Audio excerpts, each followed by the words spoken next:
I want to move on to the next story here. So, hey, Todd Rokita, we talked about this guy at least once already.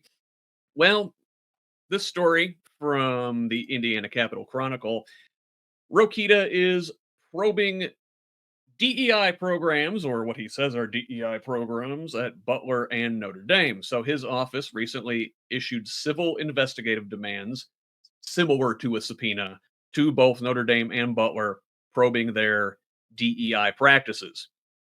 So, in review, a Supreme Court decision in 2023 struck down affirmative action in college admissions, and this has led to broader challenges to diversity programs across higher education. In an August 6th letter to Notre Dame, Rokita said he appreciates the contributions that Notre Dame makes to our state and country and respect to the university's religious mission. However, neither Notre Dame's religious mission nor the benefits it may provide to the state would excuse the university from complying with civil rights and nonprofit laws. A week later, he sent a similar letter to Butler, more focused on their nonprofit status, because that is a secular private university. He said, quote, the suggestion by your attorney in your June 27th response that the Office of the Attorney General lacks authority to investigate potential legal violations committed by a private nonprofit university is incorrect. As a domestic nonprofit corporation organized and operating under Indiana law, Butler University is subject to Indiana's nonprofit statute. So both of these refer to the state outlawing diversity, equity, and inclusion at our universities. Now, we've talked about this in regards to IU, Purdue, Ball State, etc. But now Rokita is going after private schools too. Man, I don't know. Derek, looks like government overreach to me. Oh yeah, it definitely is. I don't know. I just don't know anymore when it comes to this. Um, they're they're just trying to stop what has progressed over the past 50 years, 60 years, Yeah. and it's horrible. Yeah, It, and it's it's really it's it's horrible. really gross the way they do this, 'cause they're leaning into this whole, like, reverse racism trope and saying that these programs are basically discrimination against white people. But, Tracy, now, I don't know, remind me, I feel like Republicans like to use this "we're a private organization" excuse when it's like, I don't know, a country club that wants to exclude Mhm. Jewish members, or some other private organization that wants to exclude people based on the color of their skin. They're always like, oh, well, we're a private organization. We can have our own rules. But now here's a couple private universities that the state wants to dictate their terms of service to. It's just part and parcel of with Republican hypocrisy, like we were talking about earlier. Like they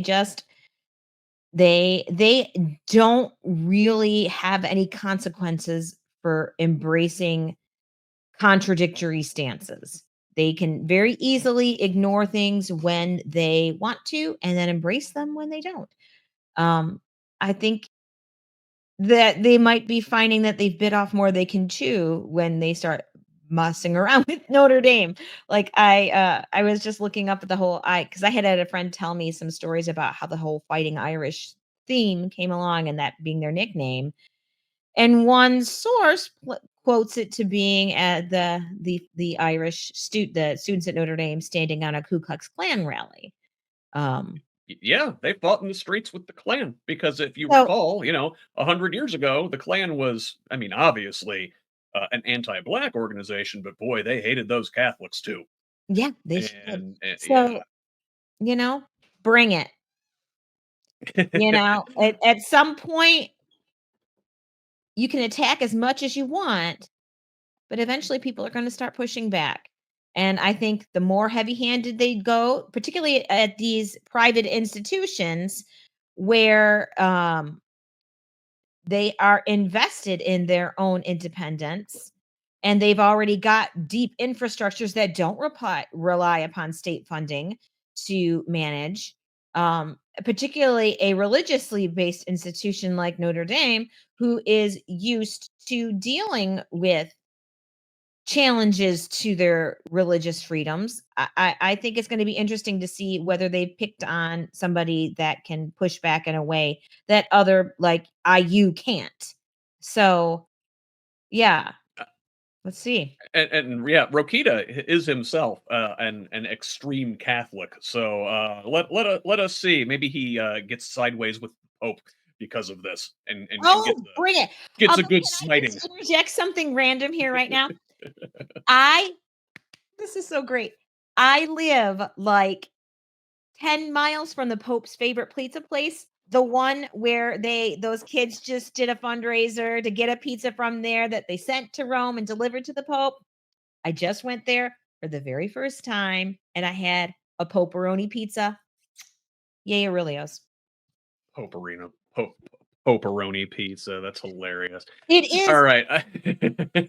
And they are so proud. They are so proud of their connection to the Pope. He's everywhere in that restaurant. So if you ever come up this way, go visit it. It will restore your faith a little bit.